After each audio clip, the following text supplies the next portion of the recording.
Bien, bonjour à toutes et à tous.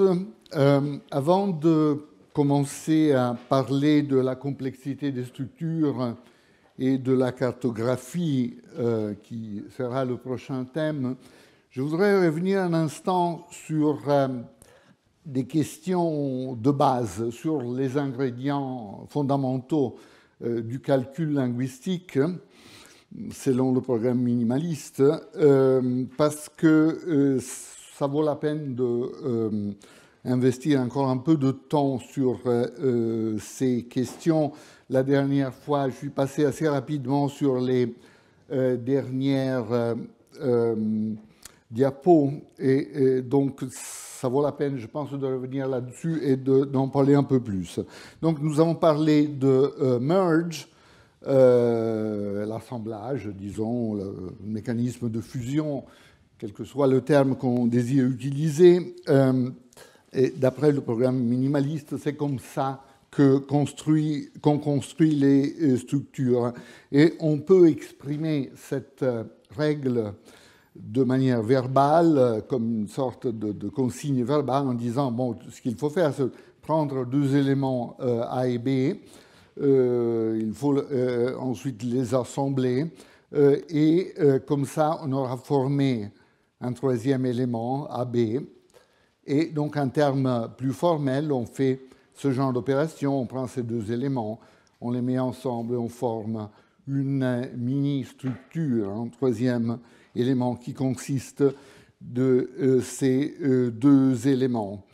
Le nœud d'arbre créé, donc le mini-arbre créé par merge, a besoin d'une étiquette. Donc il faut pouvoir l'appeler d'une manière ou d'une autre pour pouvoir l'utiliser à des pas successifs de la dérivation syntaxique. Donc il faut, dans ce système, un algorithme d'étiquetage, quelque chose qui donne l'étiquette à la structure.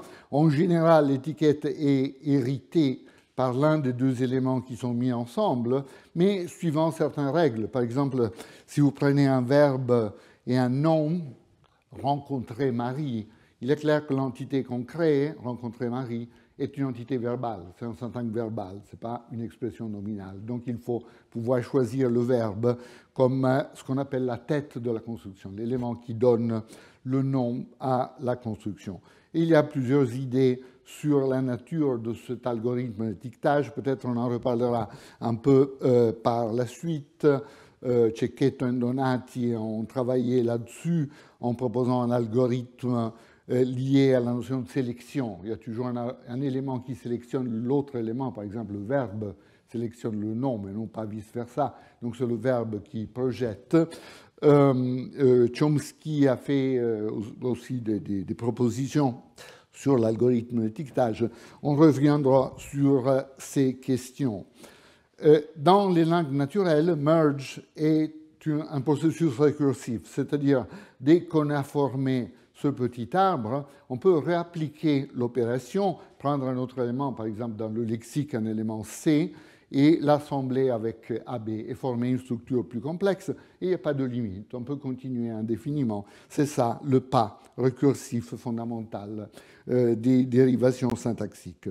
À vrai dire, bon, je vais continuer à adopter cette formulation, mais la formulation de Chomsky est, si possible, encore plus simple, celle qui est indiquée dans la petite structure en 1', c'est-à-dire pour Chomsky, merge est une opération purement ensembliste, c'est-à-dire on prend deux éléments et on forme l'ensemble qui consiste de ces deux éléments, tout simplement, sans rien dire sur l'ordre. Vous voyez, la différence est que dans cette manière d'écrire, nous prenons position non seulement sur la hiérarchie, sur le fait que AB forme une entité plus haute qui a un nœud plus haut dans la hiérarchie, mais aussi sur l'ordre linéaire, sur le fait que A précède B. Tandis que la version chomskienne est purement ensembliste. Donc, dans un système comme celui de Chomsky, on a besoin ensuite d'une procédure de linéarisation, donc une procédure qui regarde les structures et qui transforme les propriétés hiérarchiques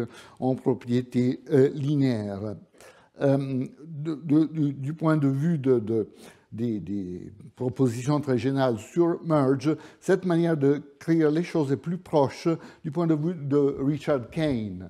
On entendra Kane la semaine prochaine, il va donner un séminaire ici, et peut-être il y aura dans son séminaire quelques échos du débat qu'il a eu avec Chomsky dans les années récentes sur cette question, si la grammaire inclut des instructions de linéarisation ou bien la linéarisation est quelque chose qui a lieu après les propriétés grammaticales centrales, pour ainsi dire.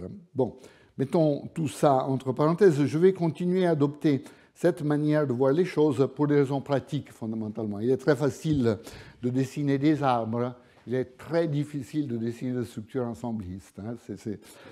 C'est assez complexe. Donc, tout simplement, comme on est contraint par la feuille de papier, des arbres sont faciles. Je vais continuer à travailler avec des arbres.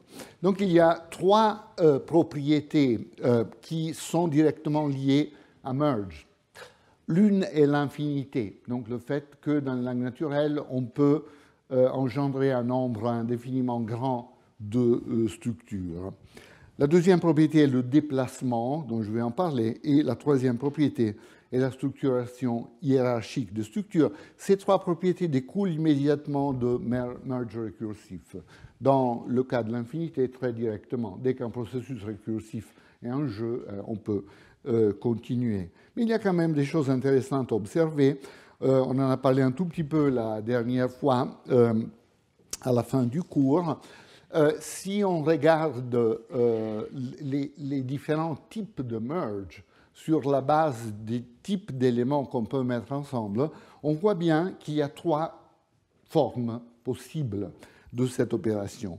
La plus simple, la plus banale, si vous voulez, dit simplement cherche deux items dans le lexique, mets-les ensemble.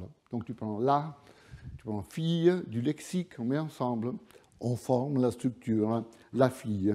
Ça, c'est le pas initial de toute dérivation. Donc toute dérivation syntaxique doit démarrer comme ça. Il n'y a rien d'autre à faire. Il faut commencer par quelque chose qui est dans le lexique et le mettre ensemble. Mais évidemment, ce pas en tant que tel n'est pas récursif, en ce qu'il prend deux items et il forme quelque chose qui n'est pas un item du lexique, qui est quelque chose d'ordre supérieur, n'est-ce pas?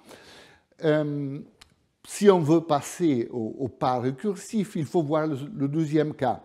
Le deuxième cas est le cas où on met ensemble un item, un élément qui est pris du lexique, et un syntagme déjà formé par d'autres applications préalables de merge. Donc, item, syntagme. Ici, le pas est récursif parce que dès qu'on a la possibilité de traiter des syntagmes, on peut reprendre l'entité qu'on a créée, on le traite comme syntagme, on reprend un élément du lexique et on continue à étendre la structure indéfiniment. Donc, nous avons ici un pas, le pas récursif. Remarquez que pour que cela soit possible, il faut un petit repositoire de mémoire, un repositoire temporaire dans lequel loger, donc mettre la structure qu'on a créée, n'est-ce pas? On crée des structures de plus en plus complexes, mais il faut les garder en mémoire quelque part pour pouvoir opérer ultérieurement sur ces structures. Donc, il y a cette petite complication par rapport au premier type de merge. Là, on a besoin de cette cellule de mémoire où stocker temporairement l'information qu'on a constituée, la structure qu'on a constituée.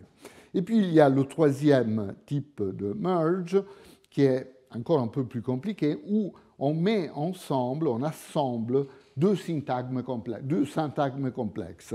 Par exemple, une structure, bon, un exemple du deuxième type, c'est si on rajoute un verbe à un objet direct. Par exemple, on parle de la fille, voit, et on obtient voit la fille, syntagme verbal.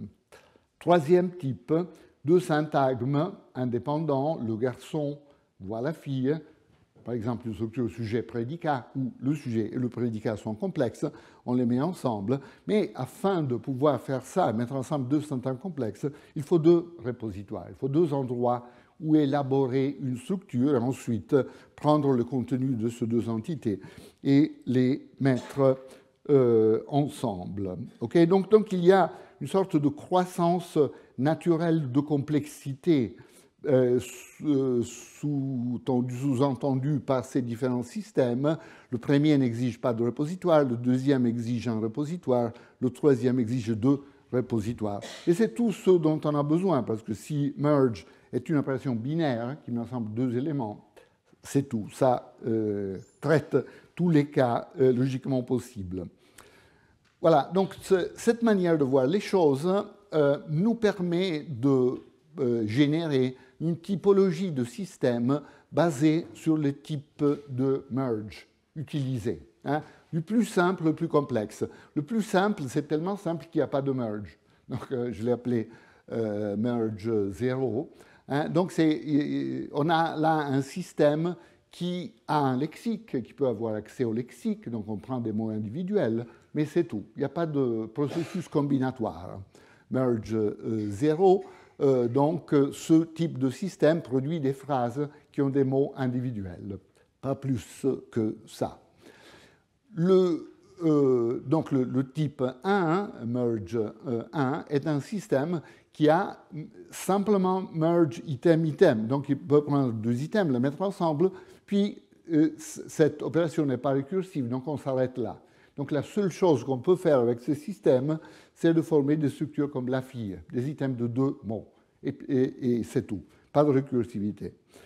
Le système merge 2 a le repositoire, ça permet de traiter des syntagmes, de réappliquer la règle sur son propre résultat, et donc nous entrons dans le territoire récursif, et donc c'est un système plus riche qui peut engendrer une infinité de structures, mais une infinité de structures qui peut être étendue simplement en rajoutant un item. Donc vous avez une structure de n'importe quelle complexité, vous allez dans le lexique, vous prenez un élément lexical, vous l'assemblez avec le reste, mais vous ne pouvez jamais mettre ensemble deux choses complexes dans ce type de système. La possibilité de mettre ensemble des choses complexes est au niveau 3, le système merge 3, qui a deux repositoires, donc la possibilité de créer deux syntagmes complexes et ensuite les mettre ensemble. Donc il y a une sorte de croissance naturelle de complexité ici. Pas de processus combinatoire pour 0, processus combinatoire non récursif pour 1, processus combinatoire avec un seul repositoire pour 2, processus combinatoire avec deux repositoires pour 3. Okay? Et donc, dans la discussion de la dernière fois, on a dit, ben, si on essaye d'utiliser ce système pour comparer les langues humaines à certains systèmes beaucoup plus pauvres, évidemment, de communication animale, nous voyons que ces autres systèmes, en tout cas les systèmes qu'on a regardés, s'arrêtent là. Il y a une ligne rouge qui sépare les systèmes récursifs et les systèmes non récursifs. Donc, nous avons vu, nous avons évidemment pas fait quelque chose d'exhaustif sur les systèmes de communication animale, il y a une variété énorme, mais nous avons regardé simplement certains systèmes de communication chez certaines espèces de singes, et on a vu que dans ces systèmes discutés dans l'article de Schlenker, Zuberbühler et d'autres, on trouve la possibilité de mettre ensemble deux mots, par exemple pion et hack chez le Sarcopithèque hocheur, puis crack et ou chez les singes de Campbell, etc. Typiquement, on met ensemble deux choses. Et puis, le système s'arrête. On ne peut pas continuer et créer des entités plus complexes. Évidemment, là, on n'a pas dit quelque chose de général sur le système de communication animale. Justement, quelqu'un a évoqué le cas du chant des oiseaux, qui est beaucoup plus complexe, beaucoup plus riche, évidemment. Mais en comparant des systèmes qui concernent les hommes et nos cousins relativement proches, on peut faire ce type d'observation. On s'arrête à des systèmes non récursifs. Ce type de spéculation d'analyse très, très spéculative, parce que là, évidemment, on est resté vraiment uniquement à la surface de ce phénomène, s'encadre assez bien, je pense, dans la discussion de Darwin, dans ce texte que j'ai déjà cité la dernière fois, The Descent of Man, qui s'occupe de la recherche de bases biologiques des capacités mentales humaines. Et alors, dans le troisième chapitre, qui s'intitule Comparison of the Mental Powers of Man and the Lower Animals, où il y a cette sorte de comparaison très directe, Darwin arrive à certaines conclusions qui sont un peu en ligne avec ce que nous avons observé en regardant la typologie de Merge, etc., etc. Alors, dans ce passage que je ne veux pas lire dans le détail, Darwin observe que, à son point de vue, et sur la base de l'examen qu'il fait de toute une série de capacités qu'on trouve chez les animaux, il arrive à la conclusion que, nous sommes ici, it can be shown that there is no fundamental difference of this kind. Donc, il n'y a pas de différence qualitative entre certaines capacités cognitives animales et les correspondantes capacités cognitives humaines.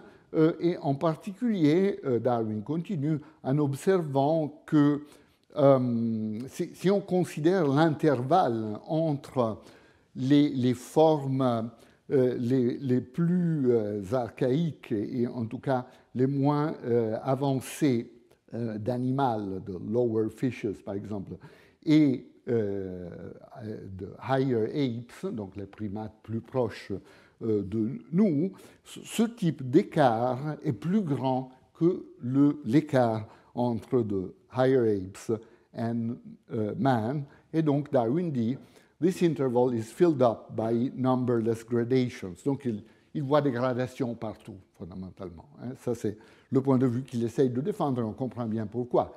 Il essaye évidemment d'utiliser sa propre théorie de l'évolution par rapport aux capacités cognitives humaines, donc il doit arriver à ce genre de conclusion. Or, évidemment, l'énorme saut en avant qui est représenté par le langage humain pose un problème clair pour ce type de logique, en ce que, à première vue, il semble très difficile, cette observation, disons, cet énorme écart, semble être difficilement compatible avec l'idée darwinienne de gradualité liée à des tout petits changements, qui est évidemment le type de point de vue qu'il essaye de présenter.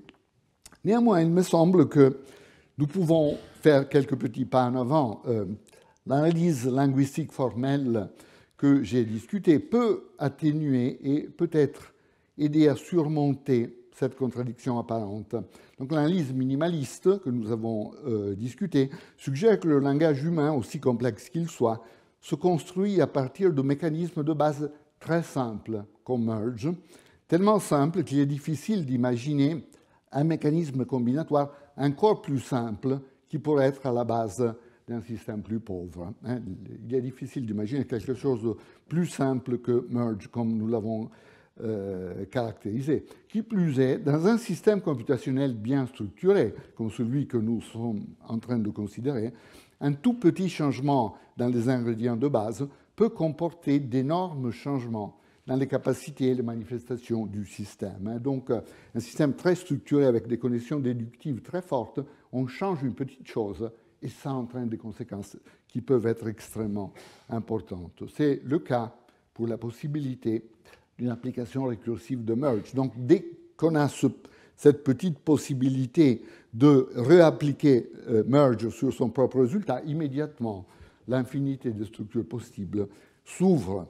Il paraît donc légitime de comparer les mécanismes de base du langage avec les mécanismes à l'œuvre dans des systèmes radicalement plus pauvres, comme les systèmes de communication animale, pour essayer d'identifier précisément à quel stade la divergence se manifeste. C'est un peu ce que j'ai essayé de suggérer avec cette discussion fortement spéculative. Je pense que ce type d'analyse ou de spéculation s'insère dans un cadre qui a été introduit récemment, terminologiquement et substantiellement, ce qui a été appelé la superlinguistique. Cette idée développée à quelques centaines de mètres d'ici, à l'école normale, par Philippe Schlenker et par tous ceux qui ont travaillé avec lui. L'idée de la superlinguistique, comme je la comprends, est la suivante. 70 ans de grammaire formelle, de grammaire générative, de linguistique formelle, ont développé des outils analytiques extrêmement fins pour tous les aspects du langage, aspects phonétiques, aspects syntaxiques, morphologiques, sémantiques, pragmatiques. On peut utiliser cette panoplie très raffinée d'outils aussi pour étudier des systèmes qui ne sont pas exactement comme le langage, mais qui sont suffisamment proches du langage, donc qui ont quelque chose en commun avec le langage. Systèmes de communication animale, par exemple, mais aussi des systèmes humains qui ont des caractéristiques en commun avec le langage, mais qui ne sont pas du langage. Par exemple, la musique. La musique, la danse qui a été étudiée, qui a aussi une syntaxe, n'est-ce pas? Il y a des structures élémentaires, il y a des règles qui permettent d'enchaîner, d'assembler les structures élémentaires. Donc on peut essayer d'aborder tous ces domaines en utilisant, en profitant pleinement des outils disponibles, rendus disponibles par l'analyse linguistique. Voilà, donc évidemment, ce qu'on propose à l'intérieur de la superlinguistique, c'est ce point de vue qui a été souligné fortement aussi dans le fameux article de Hauser, Chomsky et Fitch sur la faculté du langage, c'est-à-dire sur la nécessité d'une étude comparative des capacités cognitives à travers l'espèce. Ce n'est pas une idée nouvelle, Darwin l'avait de manière très précise, comme on l'a vu. Il faut absolument, je pense, continuer à travailler dans cette direction, et la superlinguistique offre un cadre intéressant pour poursuivre ce genre d'études, ces lignes de recherche qui, dans certains cas, sont très développées, dans d'autres cas, sont vraiment au début. Et donc, il faudra du temps pour arriver à les consolider. Mais en tout cas, je trouve tout cela très, très prometteur.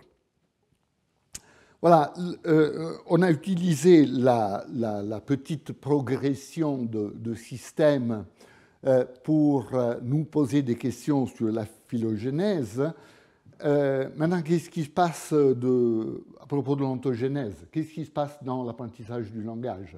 Est-ce qu'on peut utiliser en quelque mesure ce type de système est-ce qu'il peut avoir une capacité quelconque de nous faire progresser dans l'étude de l'acquisition et du développement du langage humain dans l'individu? Eh bien, il faut se souvenir qu'un système merge 0 est un système qui produit des mots individuels. Un système type merge 1 est un système qui produit des structures de deux mots et puis il s'arrête.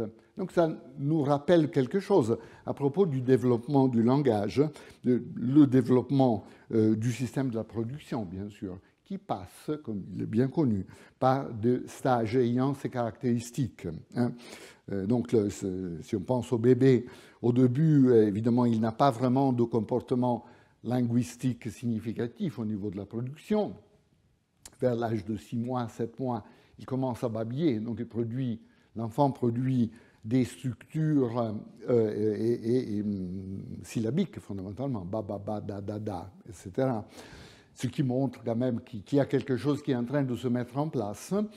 Et puis c'est seulement à la fin de la première année de la vie, vers 10 mois, 12 mois, que les parents commencent à observer certaines séquences syllabiques qui sont utilisées avec une valeur référentielle. Donc les premiers mots apparaissent. Donc maman, papa, lolo, voiture, etc., etc. Donc, quel que soit le mot. Alors, ce qu'on observe est que pendant quelques mois, l'enfant ne produit que des mots individuels. Donc, il n'y a pas d'opération d'assemblage dans son système de la production. Hein.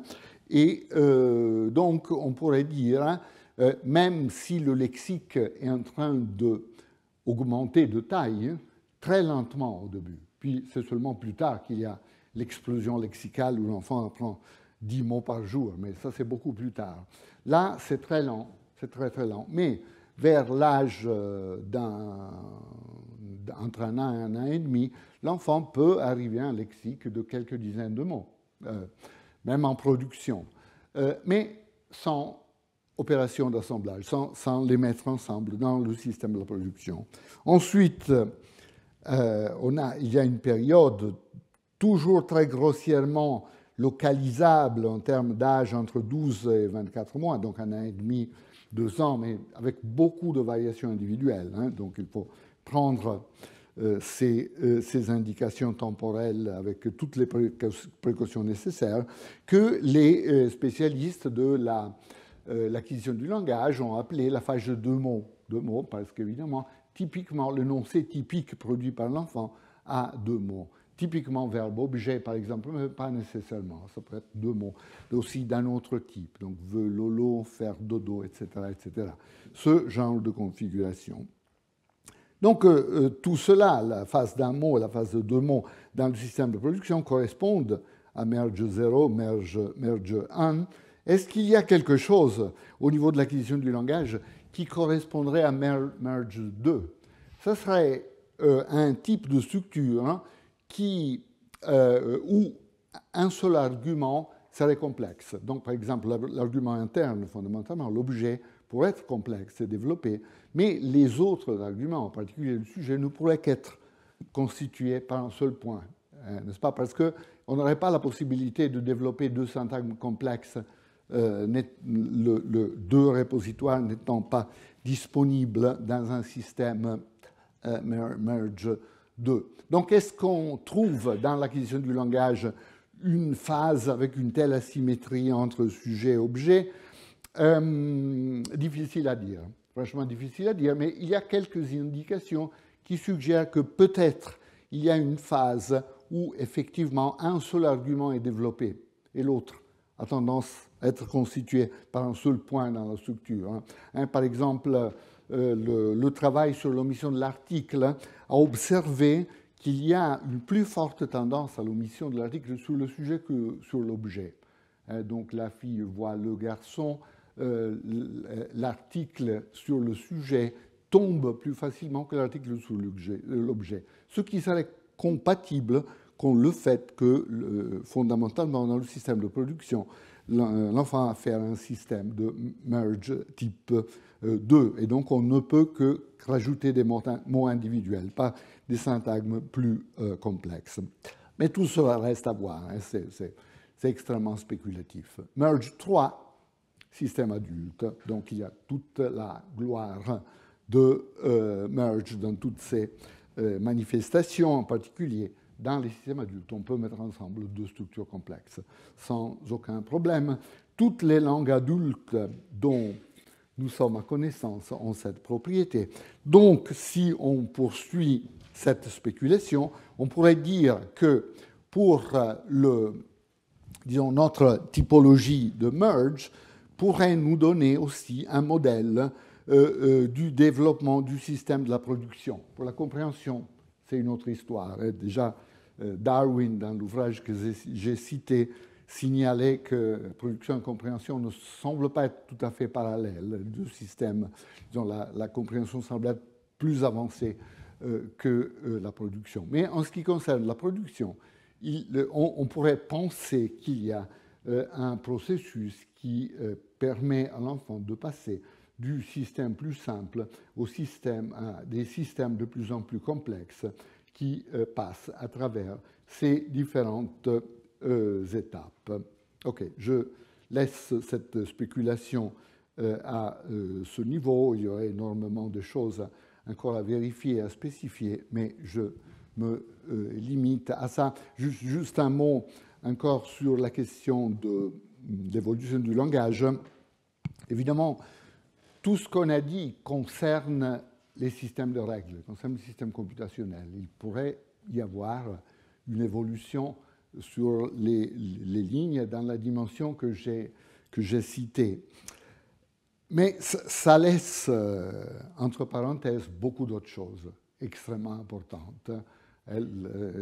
Donc il y a des différences, non seulement au niveau de la syntaxe, mais à tous les niveaux linguistiques entre le langage humain et les systèmes de communication animale. En particulier, il y a une question immédiate qui concerne la taille du lexique. La taille du lexique n'est pas du tout la même. Les langues humaines ont des centaines, des milliers, certainement, d'items dans le lexique. Les langages dont on a parlé, les systèmes de communication animale dont on a parlé, ont une taille beaucoup plus réduite. Est-ce que les choses sont liées? Est-ce que la taille du lexique et les systèmes computationnels ont quelques relations? Vraisemblablement oui, mais c'est difficile d'être précis sur ces questions. Donc là, il y a des grandes questions qui restent totalement ouvertes, et la spéculation que j'ai essayé de présenter ne concerne qu'un tout petit aspect de la question générale qui est extraordinairement complexe et difficile. Voilà, donc venons aux langues adultes. Aucune langue adulte connue n'a les limitations que nous avons vues chez les enfants, chez les animaux, etc., etc. Il est toujours possible de rajouter un morceau. Il n'y a pas d'énoncé plus long dans les langues du monde. Toutes les langues permettent d'assembler deux syntagmes complexes. Je ne connais aucune langue qui ne permettrait que d'ajouter un mot simplement. Donc toute la richesse du système de merge 3 est utilisée par les langues adultes. Donc en conclusion, l'ensemble récursif, y compris la possibilité d'assembler des syntagmes complexes, semble bien être une caractéristique universelle des langues humaines adultes. Donc quand on dit caractéristique universelle, on veut dire il y a l'hypothèse empirique que c'est comme ça. Si vous me montrez une langue qui ne marche pas comme ça, je devrais réviser évidemment ce que j'ai dit. Alors, à ce propos, il y a eu un débat il y a une dizaine d'années, une quinzaine d'années, qui est intéressant. On a beaucoup parlé d'une langue parlée en Amazonie, le Piraha, qui a certaines caractéristiques qui portent en partie, mais indirectement, sur ces questions. Et le travail en question est lié à la description dont je parlerai dans 2 minutes de Daniel Everett. Mais pour dire le type d'utilisation qu'on a fait des données de Everett, Evans et Levinson, dans un article très polémique, avec un, plutôt agressif, qui a été publié dans BBS, Behavioral and Brain Sciences, or Brain and Behavioral Sciences, permutation, je ne me souviens pas quel est l'ordre, qui est une revue importante de sciences cognitives. Et donc, dans cet article qui s'intitule de manière éloquente « The Myth of Language Universals », ces auteurs disent que ce qui se passe en Piraha est très important pour un cadre théorique comme celui de la grammaire générative. Et ils disent, donc, regardons la citation, « If syntactic recursion », donc si la récursion syntaxique est une propriété centrale du langage, on s'attendrait certainement d'avoir des formes, la forme forte dans universel formel, une contrainte positive sur les types de règles possibles. C'est-à-dire, si la récursion est vraiment si importante, on s'attend à voir la récursion qui se manifeste dans toutes les langues, évidemment, comme propriété constitutive des langues. Mais, ils disent, there is at least one language, il y a une langue, le Piraha, where embedding is impossible, où l'enchâssement n'est pas possible, donc la subordination de phrases n'est pas possible.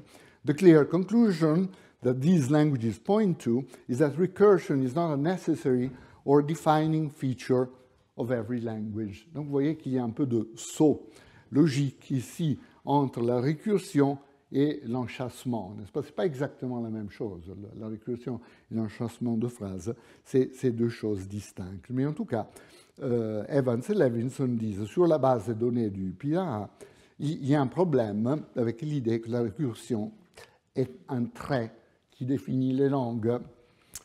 Alors, il faut remonter à la source, et la source est Daniel Everett, un spécialiste de langue d'Amazonie et d'autres choses aussi, et qui, dans cet article, bon, il avait déjà beaucoup travaillé sur la langue, il avait décrit en détail, de manière, à vrai dire, un tout petit peu différente, mais en tout cas, dans cet article de 2005, Cultural Constraints on Grammar and Cognition in Piraha, il dit, il essaye d'identifier toutes les caractéristiques de cette langue qui sont, à son avis, bizarres ou inattendues, et il dit, one more unusual feature of Piraha, perhaps the strangest of all, donc le trait plus étonnant, is the lack of clear evidence for embedding. Donc le fait qu'il n'y a pas une manifestation claire de l'enchâssement.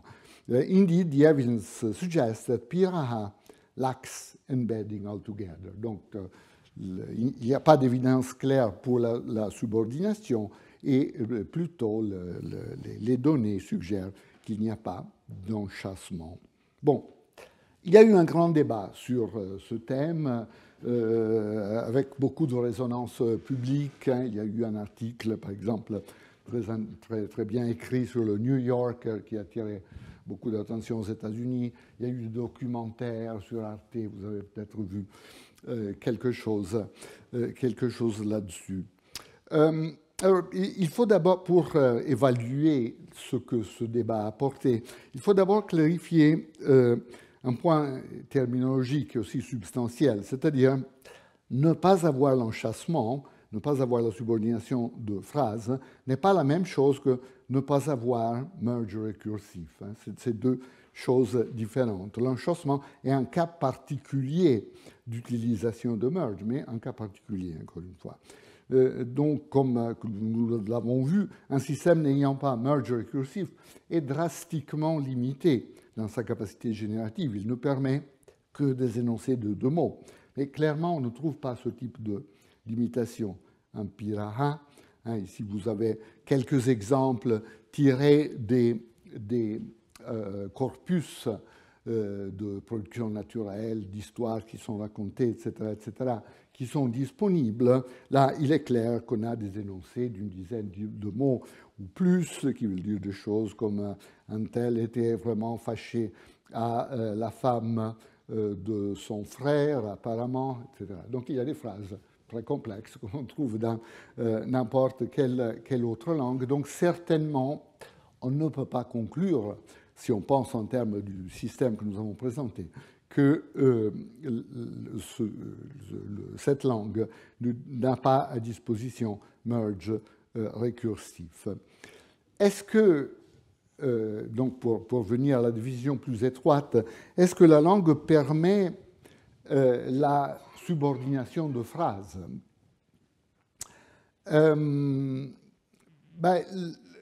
La subordination de phrases est certainement l'aspect plus spectaculaire de merge récursif, n'est-ce pas? Le fait qu'une phrase peut être le morceau d'une phrase plus importante est bien sûr un aspect extrêmement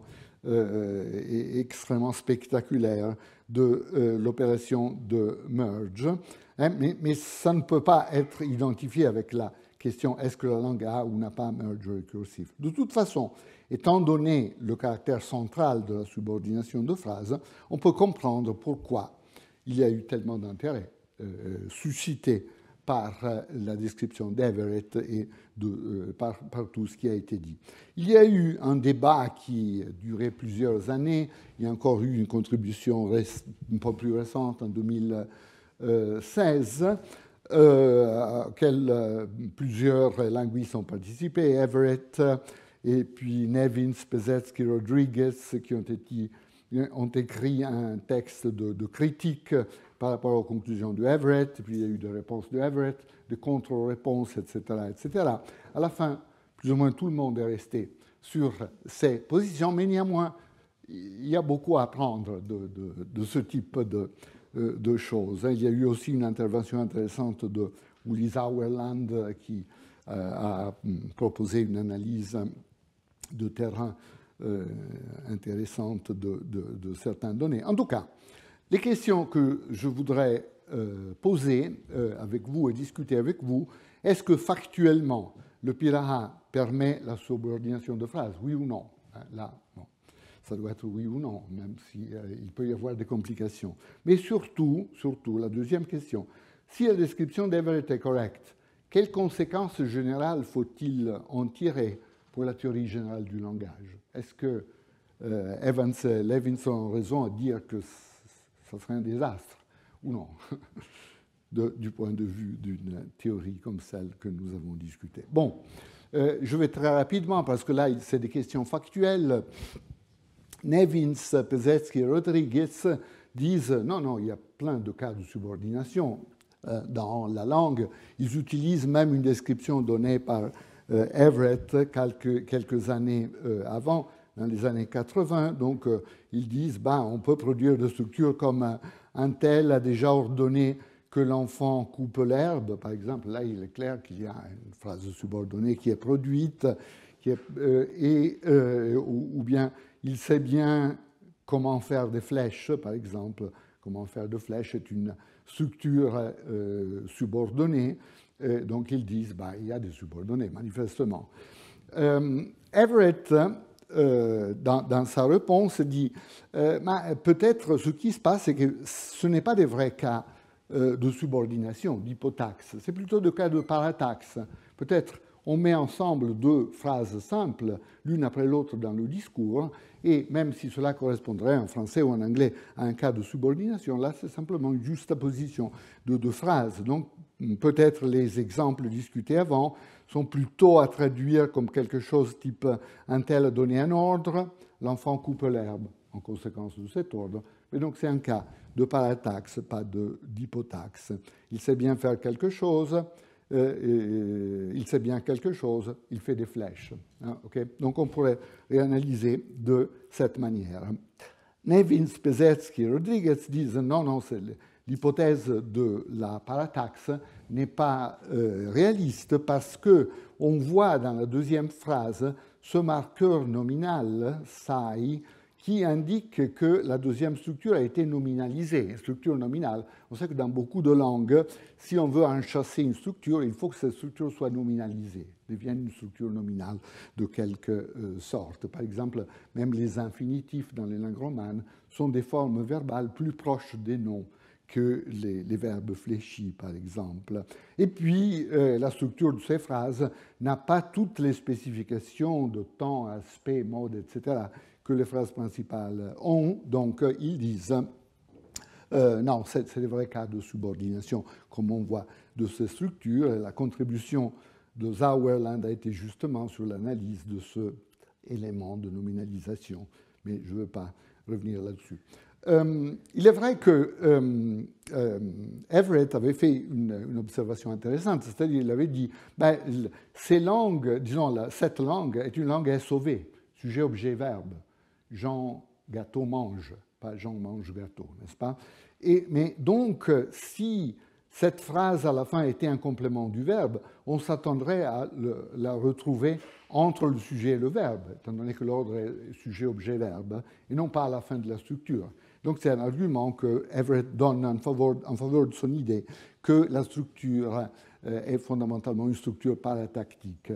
Mais comme Nevins, Pézetsky et Rodriguez l'observent, beaucoup de langues SOV ont cette caractéristique que, tandis que un objet nominal est réalisé entre le sujet et le verbe, donc l'ordre est sauvé.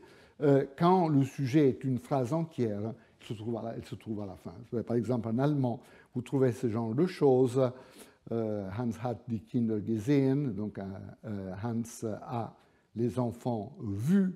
Mais si vous avez une phrase complément du verbe, comme un verbe comme dire, par exemple, qui est suivi d'un complément qui est une phrase, eh bien, la phrase se trouve toujours à la fin. Donc, il y a systématiquement une différence entre complémentation nominale et complémentation phrasale, et le cas du Pitara pourrait très bien être un cas de cette sorte.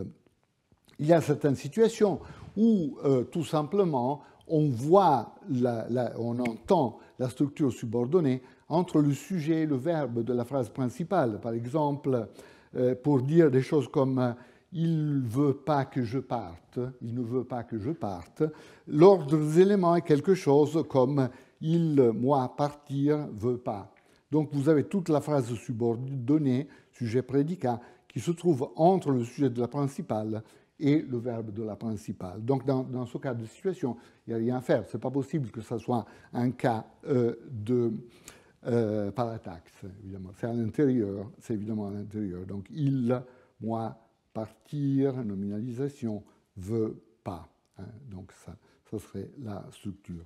Puis, il y a des corrélatives. Je reviendrai sur la question des corrélatives, qui sont des structures certainement subordonnées. Pour dire quelque chose comme « je veux le hamac que tu m'as montré », ben, il n'y a pas de relative, on reviendra sur cette question, il n'y a pas de relative comme structure à l'intérieur des syntagmes nominaux. Dans cette langue, on utilise une structure corrélative du type lequel hamac tu m'as montré, je vais le même hamac. Donc c'est une manière d'exprimer ce qu'on exprimerait par une relative dans une langue comme le français et l'anglais, par cette configuration corrélative qu'on trouve dans beaucoup d'autres langues. Le hindi, par exemple, fait une utilisation très systématique de ces configurations corrélatives qui sont un cas de subordination. OK.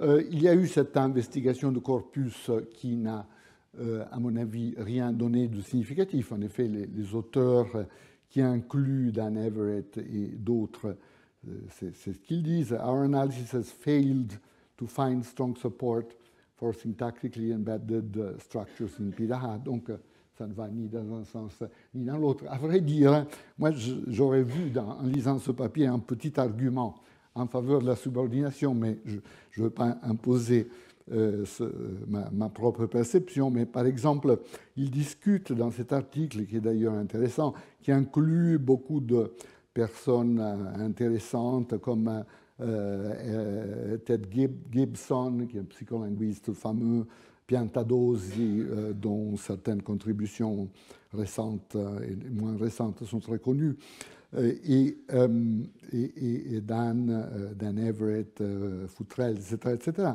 Donc il y a beaucoup de force de frappe là, mais bon, les résultats sont limités. En tout cas, ce que je vois comme quand même un petit argument en faveur de la subordination est le fait qu'un verbe comme ga, qui est un verbe de dire, hein, dans la langue, dans cette étude de corpus, is almost always followed by reported speech. Donc dans 183 cas sur 191 cas, donc plus que 85% des cas, il y a une phrase qui vient immédiatement après le verbe dire. Donc ça paraît difficile d'imaginer qu'il n'y a pas un rapport entre les propriétés sélectionnelles de ce verbe et la phrase qui suit immédiatement. Mais laissons ça de côté.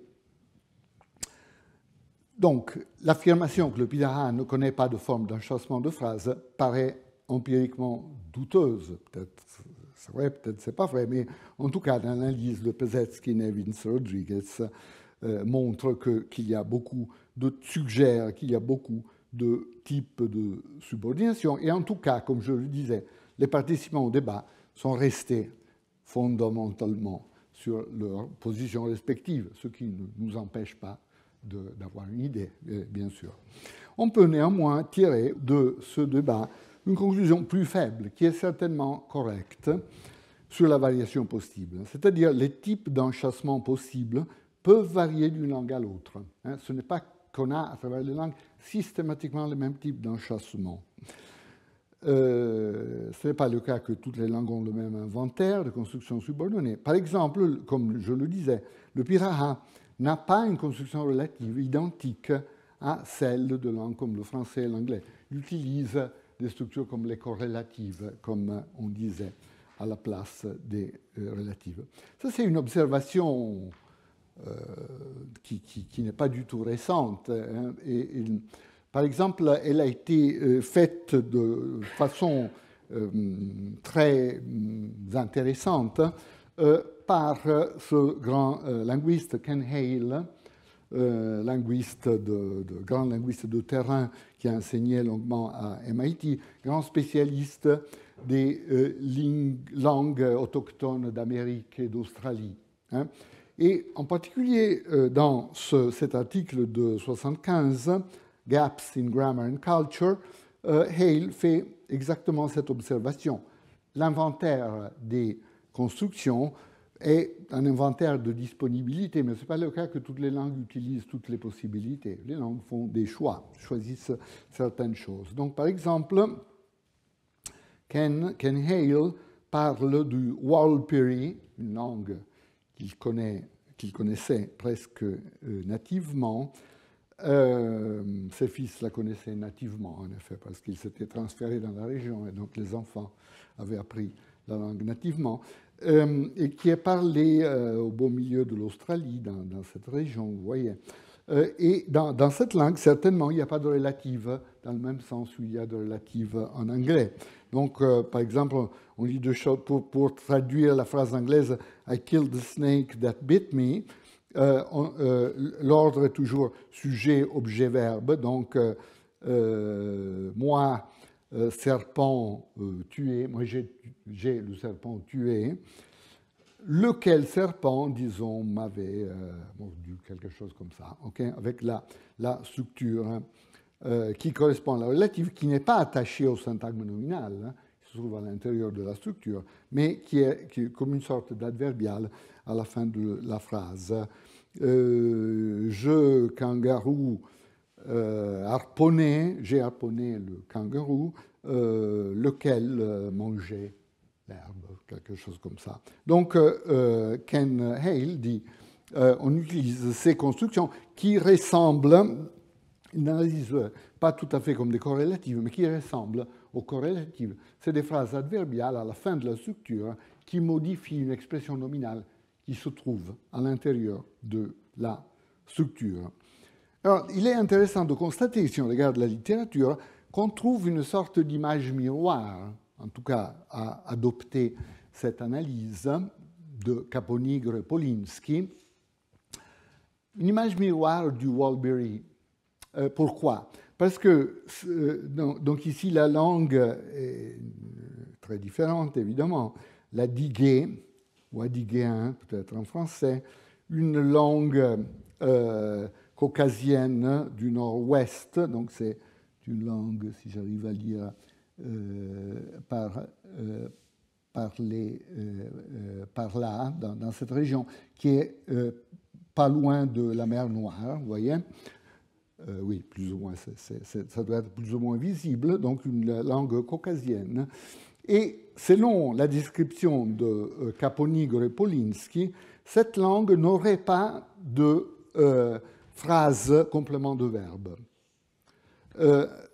Mais pour exprimer quelque chose comme la complémentation verbale, cette langue utiliserait les relatives. Donc les relatives utilisées systématiquement pour pallier à un gap, pour pallier à un trou dans les termes de Ken Hale, le fait qu'il n'y a pas de complémentation de verbes directement par des phrases. Donc, d'après Caponigre et Polinsky, to express an embedded clause, a DP, donc une expression nominale containing a relative clause, has to be used.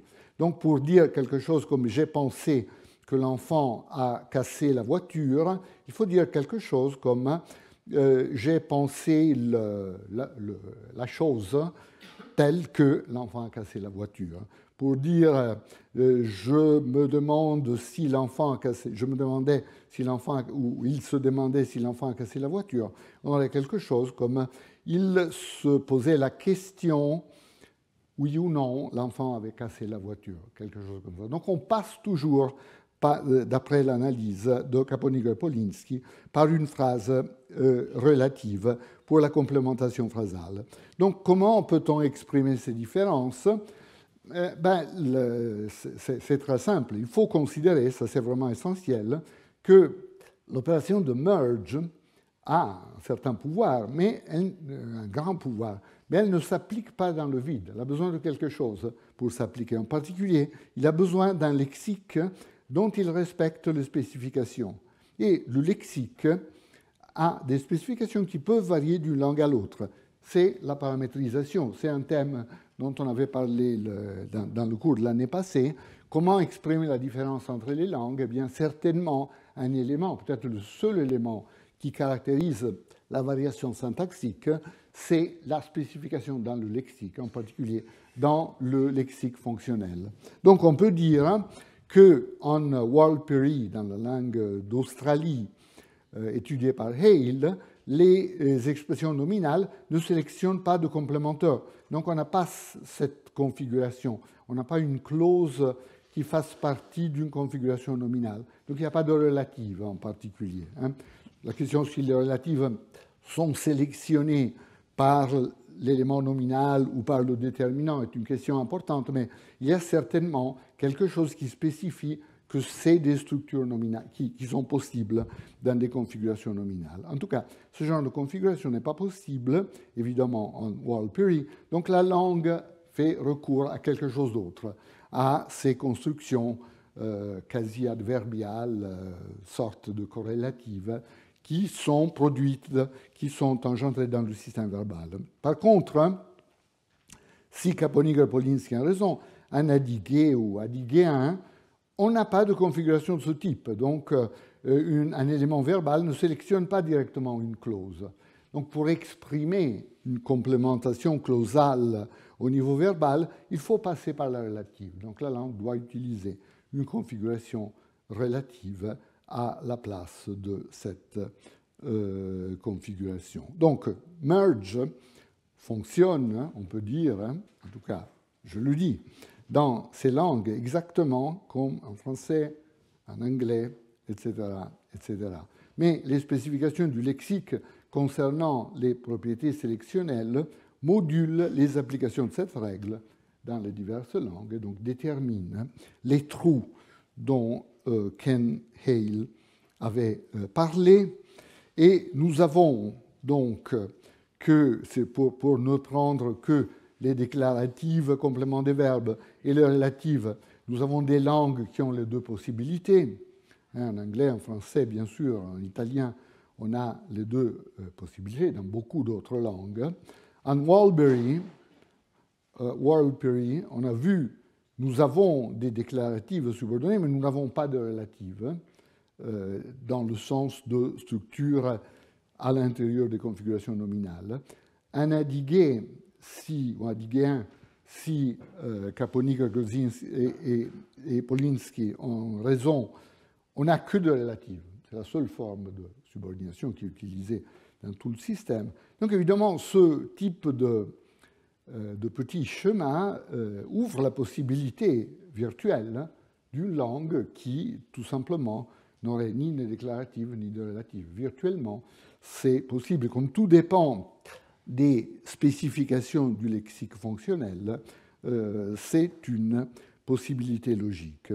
C'est le cas du Piraha d'après la description de Everett. Cette possibilité est donc compatible avec un système fondé sur merge et la paramétrisation lexicale. Donc même si la description d'Everett se révèle être correcte, ce qui ne semble pas être le cas, mais ça c'est une parenthèse, même si la description était correcte, on ne pourrait pas du tout en tirer les conséquences radicales pour un système fondé sur merge et récursion, comme dans la discussion de Evans et Levinson, il me semble.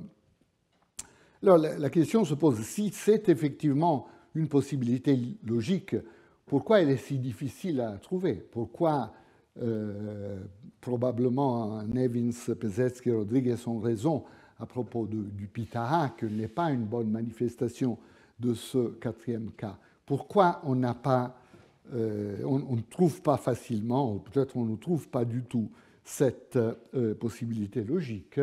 Eh bien, on peut penser que c'est pour des raisons fonctionnelles d'expressivité, qui rendent peu probable qu'on puisse trouver une langue, un cas clair, qui correspond à la quatrième case ici, n'est-ce pas?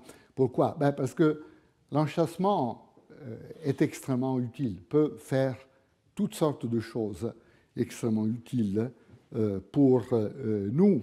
L'enchâssement nous permet, par exemple, d'attribuer une certaine affirmation, une certaine croyance à quelqu'un d'autre et de se dissocier de cette affirmation. Par exemple, je peux très bien dire Pierre a dit que Marie est malade, mais je ne le pense pas, non, par exemple. Donc je me dissocie de la pensée, de l'idée ou de l'affirmation de quelqu'un d'autre. Ceci est rendu possible par l'enchâssement.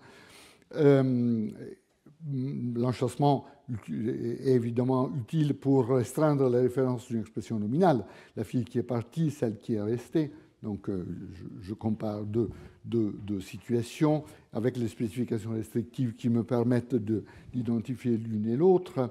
On peut exprimer des implications par l'enchâssement. S'il pleut, je reste à la maison.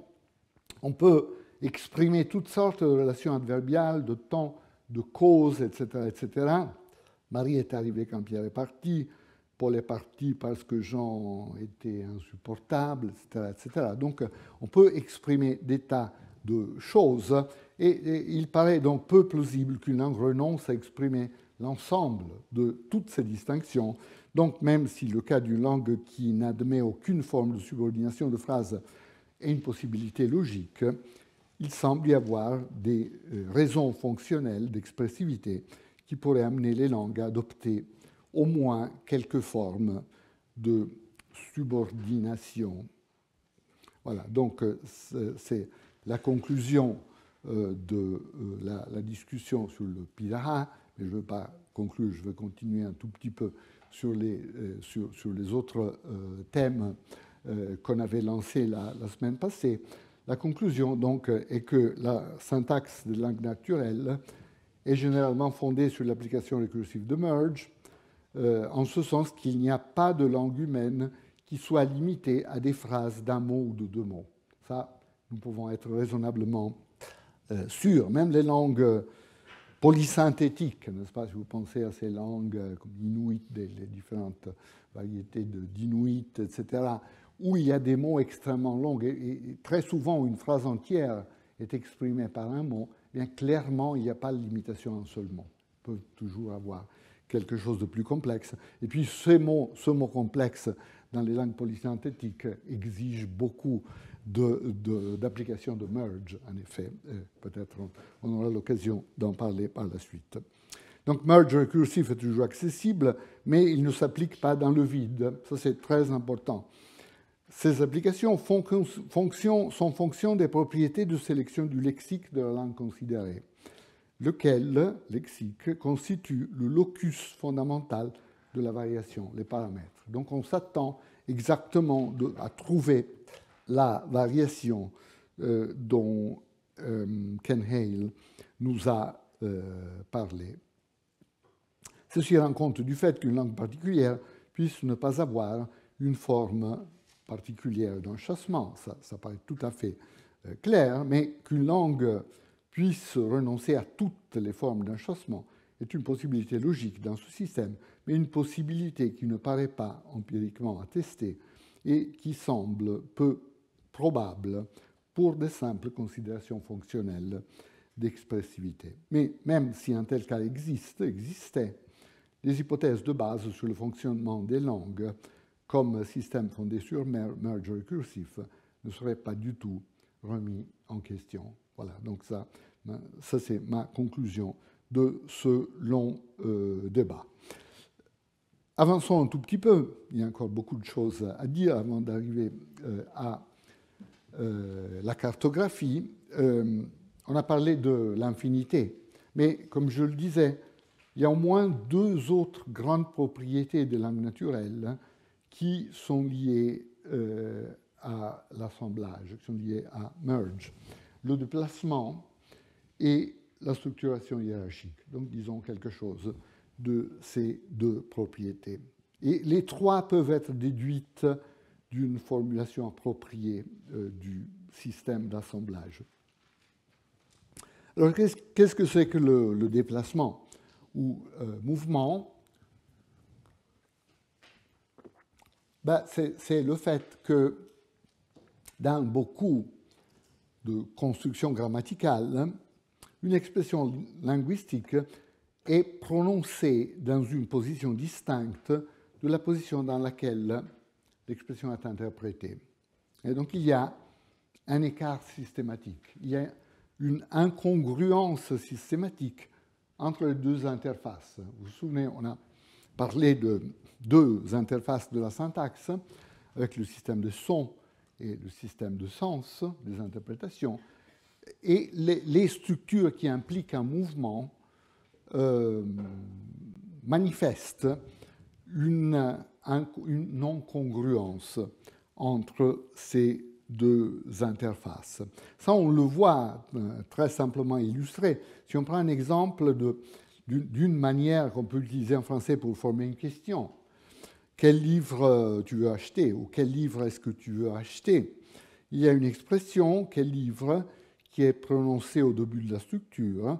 Mais si nous voulons comprendre, si nous voulons que nos interlocuteurs comprennent cette phrase, il faut qu'ils soient capables de mettre en relation cette expression qui est prononcée ici avec un verbe qui définit une structure argumentale avec laquelle il faut interpréter l'expression prononcée au début de la structure.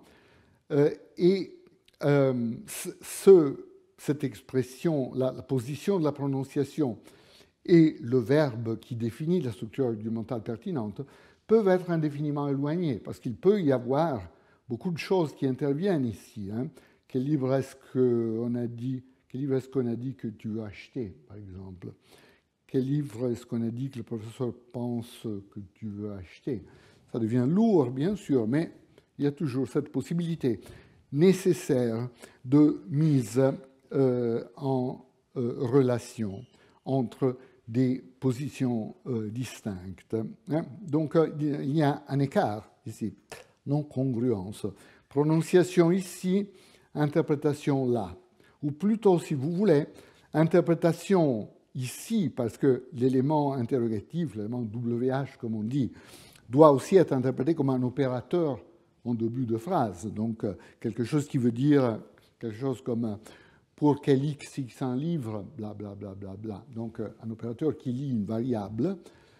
Mais il faut que cet opérateur soit mis en relation avec une autre position, une structure argumentale plus basse dans la structure. Donc, vous voyez ici cet écart ou non-correspondance entre les deux interfaces. Donc, quel livre dans cette phrase doit être prononcé dans cette position? Donc, au niveau de la représentation phonétique, il est là. Mais au niveau de l'interprétation, il doit pouvoir être, donc au niveau de la représentation sémantique, il doit pouvoir être interprété là et là, en effet, dans les deux positions, pour dire à quelle structure argumentale il appartient et quelle est sa position en tant qu'opérateur.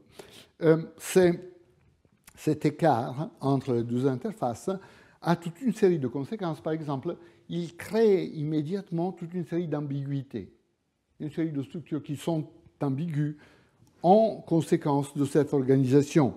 Par exemple, pensez à l'ambiguïté d'une phrase comme « qui a suivi le policier ».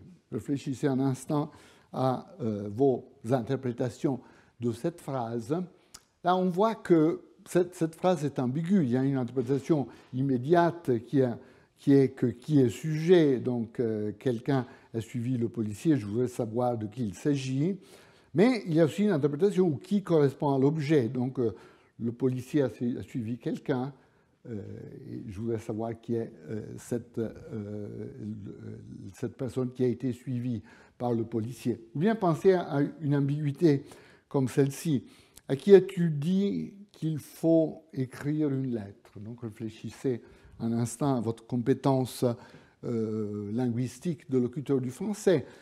À qui ici peut faire partie de la structure argumentale de dire, donc tu as dit à qui quelque chose, n'est-ce pas? Mais à qui peut aussi faire partie de la structure argumentale d'écrire. Je voudrais savoir qui est le destinataire de la lettre, n'est-ce pas? Il est tout à fait clair qu'on a cette sorte d'ambigu.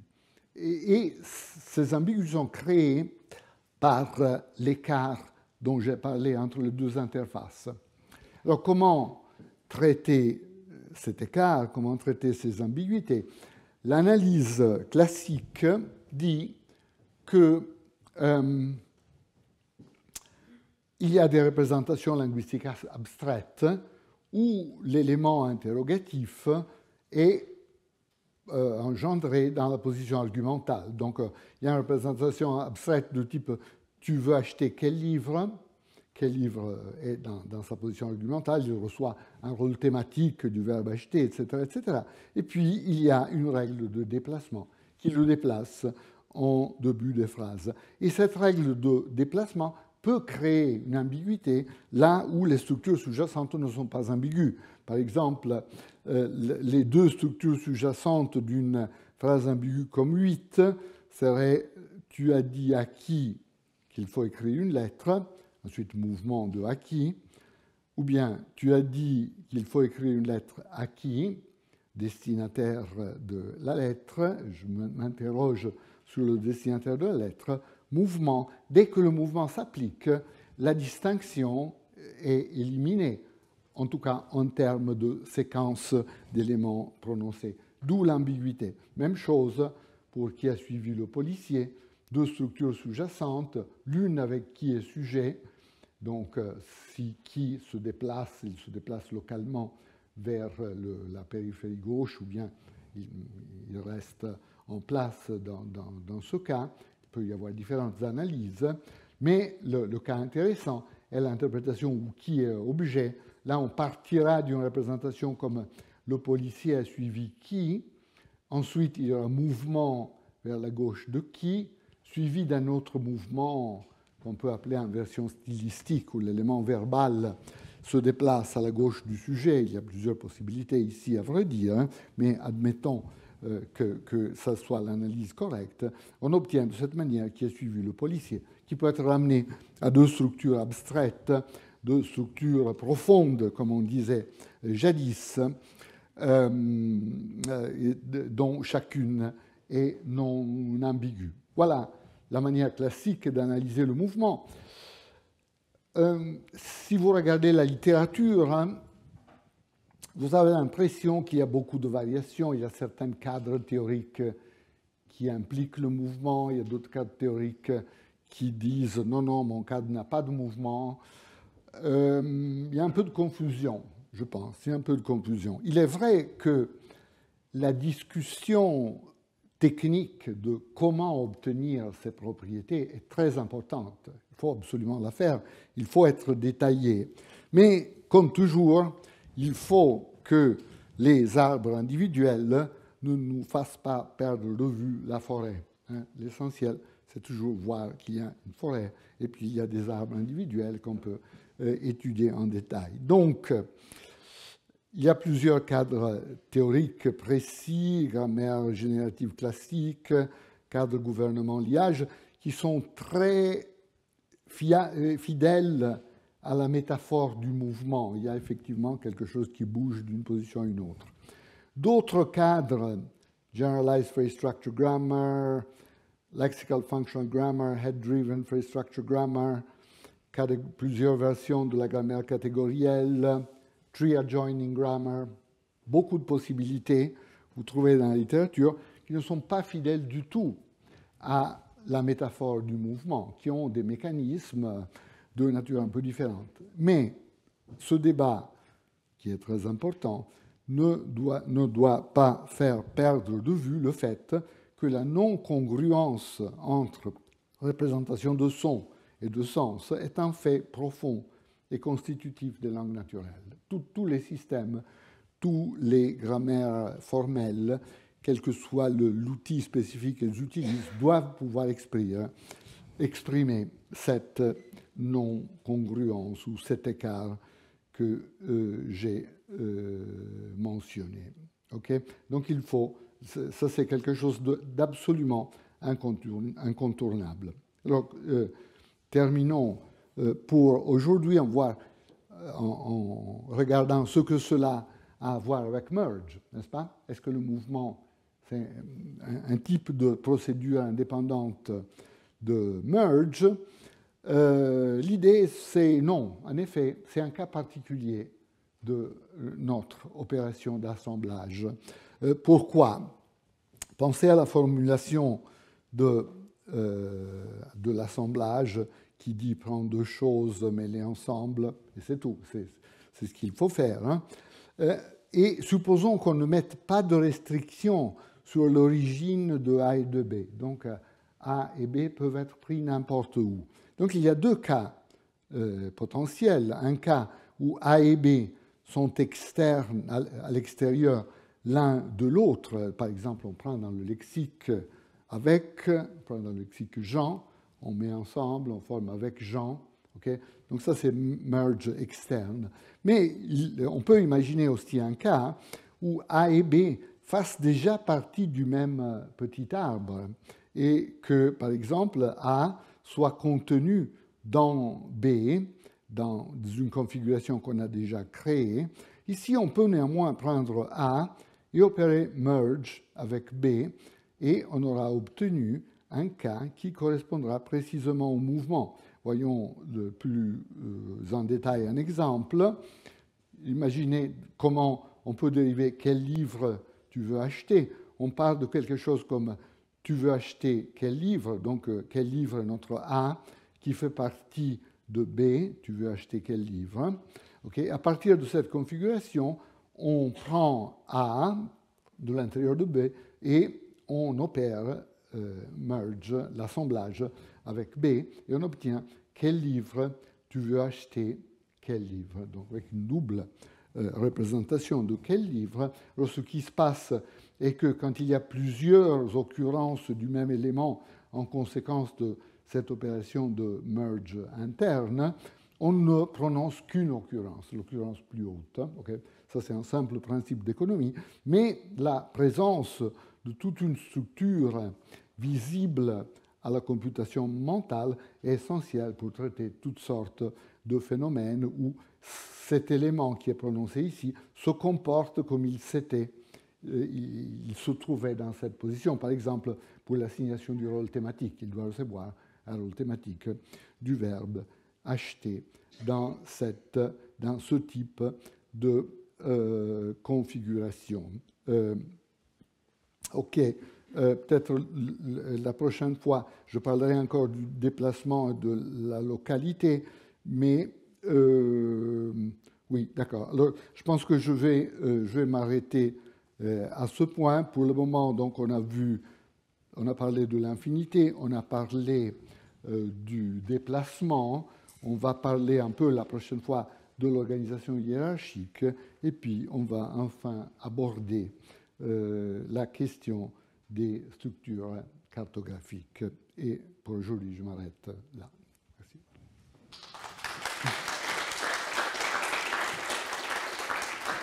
Merci.